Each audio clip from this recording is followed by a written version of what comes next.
Uh, yeah.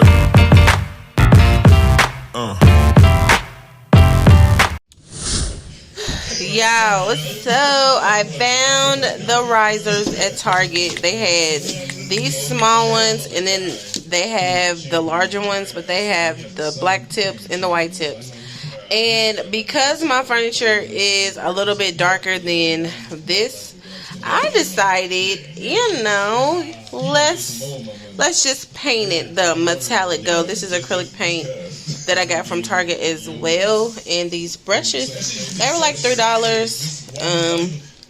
So we're about to try to turn this into a riser to put here, and I think it's the gold metallic finish will work really well with that, and I can sit it up because as you can see it's a little low because it's not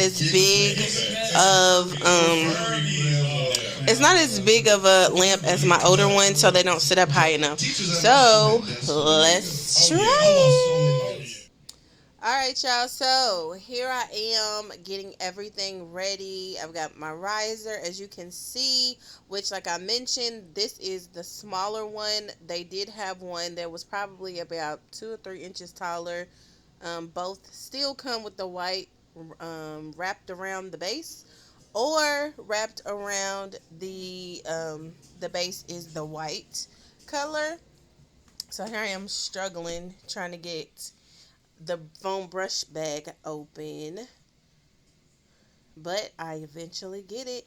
I saw these ideas on just random TikTok compilations on YouTube, and I just had it in my spirit, instead of buying it, let's try to do it on our own.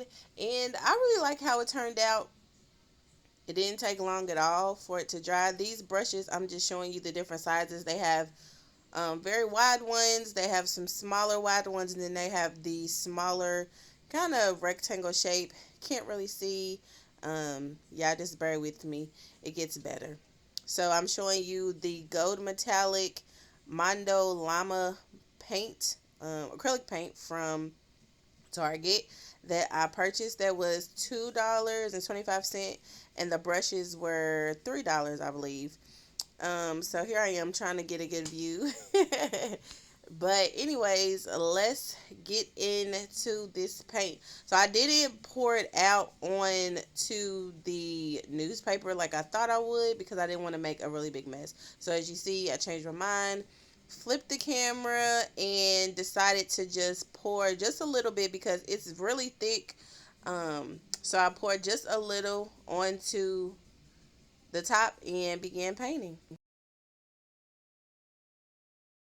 So here I am pouring the paint on the top, and this bottle actually lasted me. I have probably about a little over half left.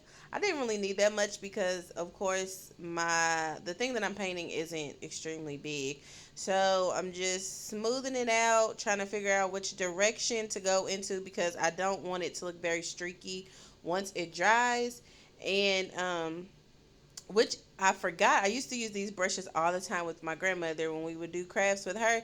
These are sponges, so even if you feel as though you're running out of the product, just all you have to do is like kind of press down and you'll get even more product. So I guess it's like a win-win. So you don't really need a lot of paint when you first start out. As you can see how quickly that little paint just took the cake. I added some more just to go a little bit more around the edges of it, making sure everything was covered.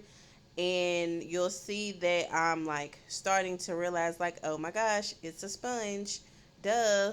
So I just kind of like pressed it and pushed it on there and began to see the results, and I'm super excited again about how it turned out. I love it.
So here is the finished product.